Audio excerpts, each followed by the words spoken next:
Pasangan KEK akan mengalami resiko keguguran, perdarahan pasca persalinan, kematian ibu, kenaikan berat badan ibu hamil terganggu, malas tidak suka beraktivitas, payudara dan perut kurang membesar, pergerakan janin terganggu, mudah terkena penyakit infeksi, dan yang terakhir, persalinan akan sulit dan lama. Penambahan berat badan normal pada ibu hamil di Indonesia berkisar 10-12 kg. Pada trimester pertama, berat badan ibu hamil bertambah 1,1 kg. Pada trimester kedua, berat badan ibu hamil bertambah 2,2 kg. Dan pada trimester ketiga, berat badan ibu hamil bertambah sebanyak 5 kg.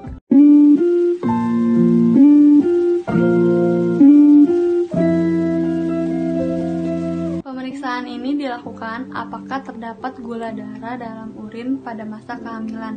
Jika gula darah dalam urin positif, maka ibu hamil menderita diabetes gestional. Pemeriksaan ini dilakukan untuk mengetahui apakah ada protein urin pada masa kehamilan. Jika protein urin positif, maka ibu hamil mengalami hipertensi. Hipertensi pada masa kehamilan akan meningkatkan risiko kematian janin, terlepasnya plasenta, dan gangguan pertumbuhan. Dan hindari makanan tersebut. Kedua, makanlah dalam porsi kecil tetapi sering seperti cemilan 2-3 jam sekali. Ketiga, makanlah makanan kering seperti biskuit atau roti bakar yang dapat membantu menyerap asam lambung. Keempat, hindari makanan yang berbumbu tajam dan berlemak. Kelima, konsumsi makanan berkadar air tinggi seperti sayuran, buah, dan sejenisnya untuk mengganti cairan yang terbuang lewat muntah.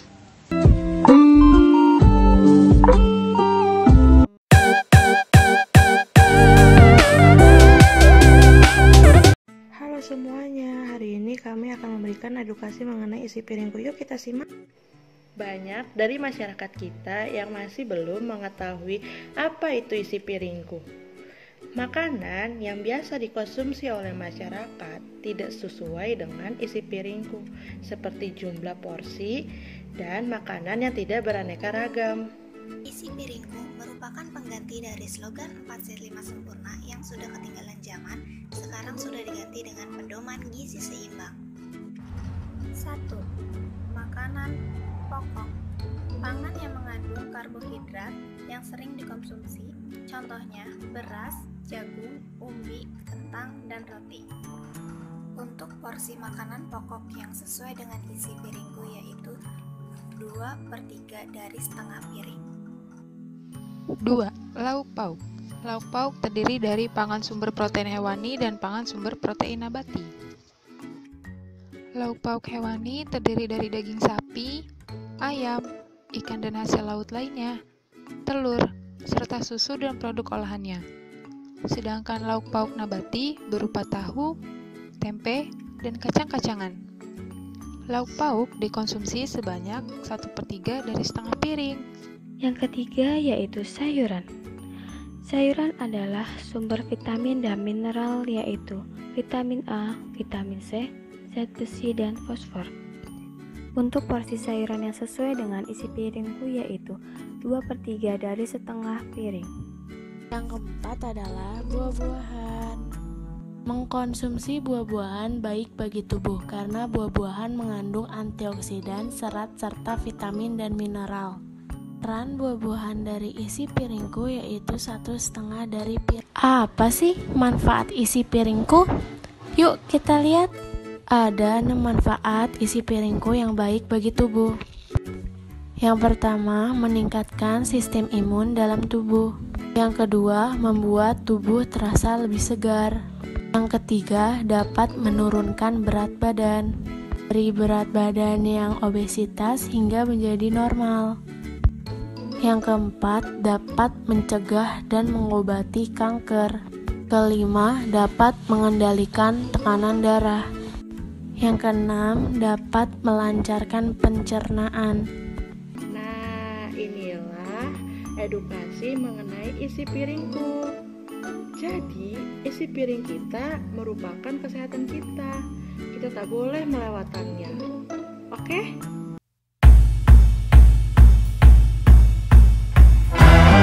Halo semuanya, pada video kali ini kami dari kelompok 5 akan membahas tentang penilaian status gizi antropometri. Antropometri merupakan pengukuran tubuh manusia pada posisi diam dan linear pada permukaan tubuh. Yuk simak apa aja sih yang dibutuhkan untuk menilai status gizi antropometri. Yang pertama, ada timbangan berat badan untuk mengukur berat badan. Yang kedua, ada mikrotois untuk mengukur tinggi badan. Yang ketiga, ada pita lila untuk mengukur lingkar lengan atas. Yang keempat, ada meteran kain untuk mengukur lingkar pinggang dan lingkar panggul. Hai, nama saya Brigivia Gerista Hakim. Saya akan menimbang berat badan dari salah satu responden saya. Ini dia responden saya. Nah, ini dia responden saya. Pertama-tama, saya menginformasikan kepada responden saya untuk melepas jam tangan dan perhiasannya. Karena pada saat menimbang berat badan harus melepasnya, dikarenakan untuk mendapat hasil yang lebih akurat. Pertama-tama saya cek dulu timbangannya, apakah sudah benar atau belum. Kalau sudah benar, responden boleh naik ke atas timbangan.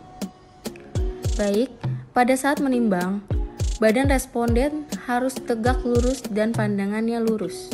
Hai, nama saya Stevi Forensia. Saya ingin mengukur tinggi badan satu responden saya, yaitu bapak saya. Ayo Pak, masuk. Langkah pertama yang saya ambil yaitu memastikan bapak saya tidak memakai apapun, sama sekali apapun untuk mengukur dan mendapatkan hasil yang akurat. Yang kedua, saya akan menempelkan bapak saya ke dinding, membentuk kaki bapak saya menjadi V, dan memberitahukan bahwa pandangan tegak lurus ke depan. Langkah ketiga yaitu saya akan mengambil ukuran dari mulai kepala sampai ke akhir kaki. Hari ini kita akan lakukan pengukuran lingkar lengan atas untuk wanita usia subur. Pertama, tekukan lengan sebesar 90 derajat. Kedua, cari titik ujung bahu responden.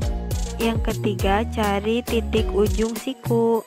Yang keempat, taruh pita meteran dari ujung bahu ke ujung siku. Yang kelima, cari titik tengah, kemudian tandai titik tengahnya. Yang keenam, lingkarkan pita meteran pada titik tengah. Kemudian sejajarkan dengan angka 0. Yang ketujuh, catat hasil yang diperoleh dari pengukuran tersebut. Halo, saya Milen. Hari ini saya akan mengukur lingkar pinggang pada responden saya. Yang pertama, ukur pada pinggang perut, yaitu pada bagian yang cekung. Yang kedua, lingkarkan pita pada pinggang dan usahakan pita menyentuh kulit atau memakai baju seminimal mungkin. Pengukuran lingkar panggung diukur di bagian bokong ataupun pantat yang paling menonjol. Menggunakan pita pengukur dengan cara melingkari panggul, diupayakan menyentuh kulit langsung atau menggunakan pakaian seminimal mungkin. Sekian pemaparan dari kami, semoga bermanfaat.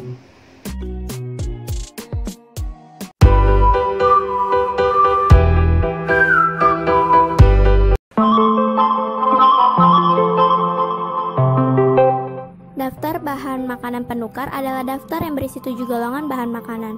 Bahan makanan pada tiap golongan dalam jumlah dapat berbeda setiap makanan yang dinyatakan bernilai energi dan zat gizi yang sama. Oleh karenanya, satu sama lainnya dapat saling menukar dan disebut satuan penukar. Berikut terdapat golongan bahan makanan penukar. Yang pertama adalah karbo, yang kedua adalah nabati atau yang disebut dengan protein nabati, yang ketiga adalah protein hewani, yang keempat adalah sayur, yang kelima adalah buah, yang keenam adalah gula, yang ketujuh adalah minyak.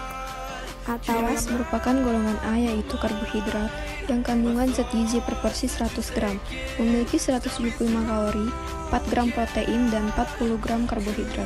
Fungsi karbohidrat dalam tubuh adalah sebagai energi dalam beraktivitas sehari-hari. Ayam dengan kulit merupakan golongan tinggi lemak yang memiliki 150 kalori, 7 gram protein, dan 13 gram lemak yang manfaatnya membantu pertumbuhan dan meningkatkan daya tahan tubuh.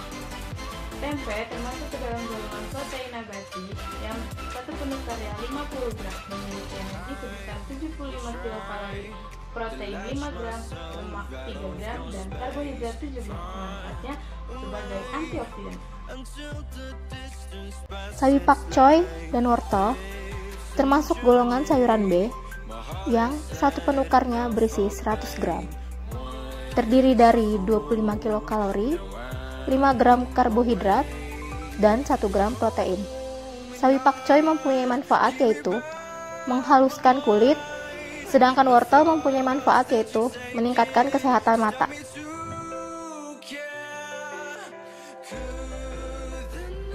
Apel termasuk dalam golongan buah yang satu penukarnya yaitu 50 gram dan memiliki kandungan energi sebesar 50 kilokalori dan 10 gram karbohidrat yang manfaatnya untuk menurunkan kolesterol dalam darah. Minyak kedelai termasuk ke dalam golongan lemak tidak jenuh yang satu penukarnya 5 gram memiliki energi sebesar 50 kilokalori dan lemak 5 gram. Manfaatnya menurunkan kadar kolesterol dan menjaga kesehatan jantung.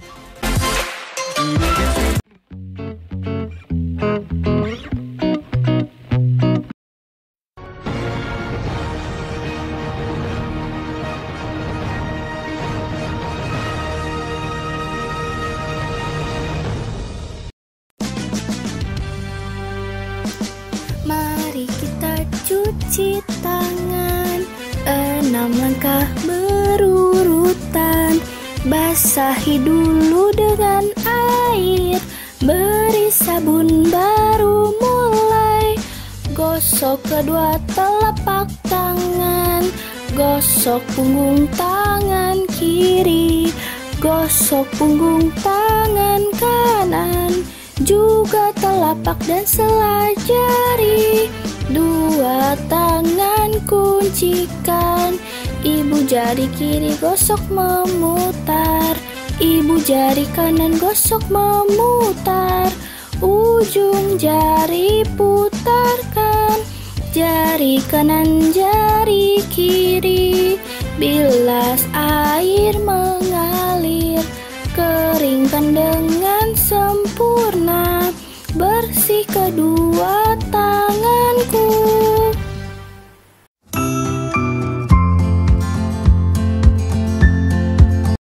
Assalamualaikum warahmatullahi wabarakatuh. Kami dari kelompok 8 ingin memberikan pemahaman mengenai edukasi PHBS di lingkungan rumah. Apa sih PHBS itu? PHBS itu adalah perilaku hidup bersih dan sehat. Kenapa kita harus melakukan PHBS? Karena manfaat dari PHBS itu adalah yang pertama dapat meningkatkan kesehatan, yang kedua dapat mencegah penyakit, dan yang ketiga menjadikan lingkungan agar tetap bersih dan sehat. Hal apa saja yang harus kita terapkan di lingkungan rumah? Yuk kita simak video berikut ini. Yang pertama adalah tidur yang cukup selama 7-8 jam. Yang kedua adalah melakukan aktivitas fisik secara teratur. Yang ketiga, melakukan pemantauan berat badan. Yang keempat, membersihkan dan menyiram tanaman. Yang kelima, mencuci tangan menggunakan sabun dengan 7 langkah yang baik dan benar.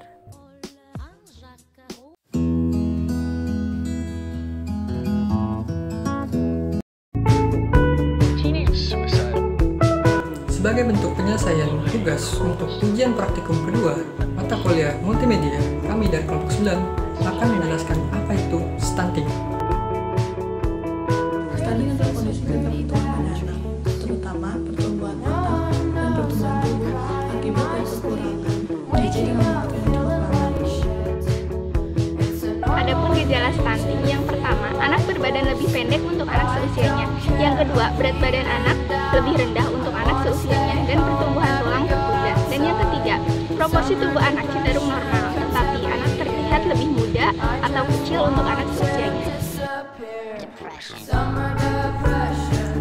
Apa yang menyebabkan terjadinya stunting? Ada dua faktor utama yang dapat menjadi penyebab utama terjadinya stunting. Faktor pertama adalah asupan. Asupan yang tidak mencukupi dapat menghambat ataupun mengganggu tumbuh kembang balita. Faktor yang kedua adalah infeksi. Kedua faktor ini sangat erat kaitannya dengan kejadian malnutrisi atau gizi buruk jika tidak ditangani dengan serius. Ini beberapa poin-poin pencegahan stunting. Yang pertama, pemenuhan nutrisi pada 1000 hari pertama kehidupan. Yang kedua, pola hidup sehat. Yang ketiga, stunting juga dipengaruhi oleh aspek perilaku, terutama pada pola asuh yang kurang baik dalam praktik pemberian makan bagi bayi dan balita. Yang keempat, edukasi tentang kesehatan reproduksi dan gizi bagi remaja. 5. Akses terhadap sanitasi dan air bersih yang mudah. Yang keenam, biasakan cuci tangan pakai sabun dan air mengalir. Dan yang terakhir, imunisasi.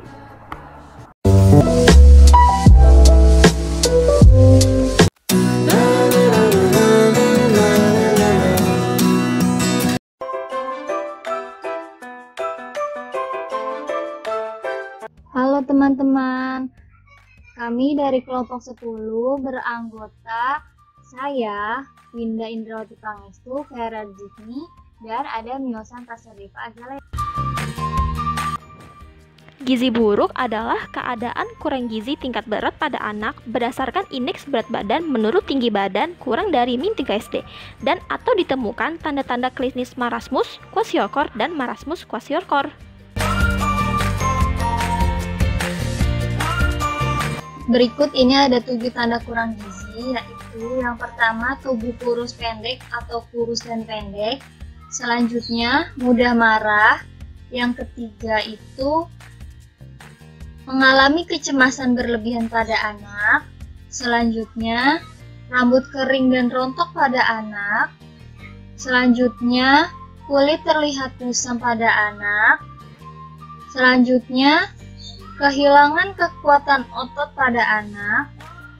Selanjutnya, terlihat lesu dan tidak bersemangat pada anak. Penyebab gizi buruk dan gizi kurang ada 2, yaitu penyebab langsung dan penyebab tidak langsung. Penyebab langsung diantaranya asupan yang tidak sesuai dengan kebutuhan, dan adanya penyakit infeksi. Penyebab tidak langsung diantaranya ketersediaan bahan pangan yang tidak memadai, hygiene dan sanitasi yang buruk, serta pola asuh yang kurang tepat.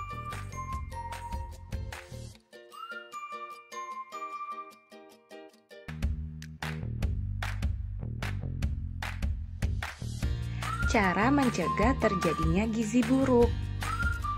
1. Pemberian ASI yang tepat pada anak. Yang kedua, pemberian MPASI yang tepat. Yang ketiga, rutin melakukan pemeriksaan kesehatan di posyandu.